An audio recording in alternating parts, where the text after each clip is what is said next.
Today's move is body roll. You can do it sideways, you can do it front, and the sideways again. Alright? So how we do it? Turn your feet slightly to the right.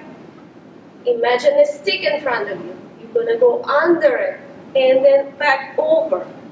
And then you're going to bend your knees down. Alright? Go with your chest, not your head. Under, over, and down. Under, over, and down. Again. Under, over, and down. Go with your chest. Pull your shoulder blades back. Then stick out your rib cage. Pull back over.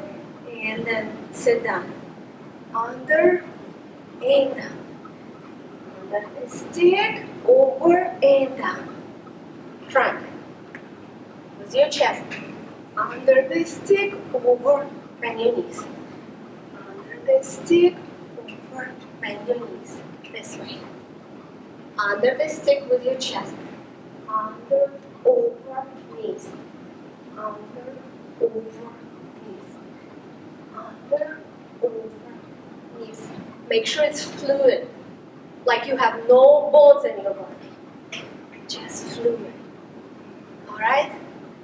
That's it.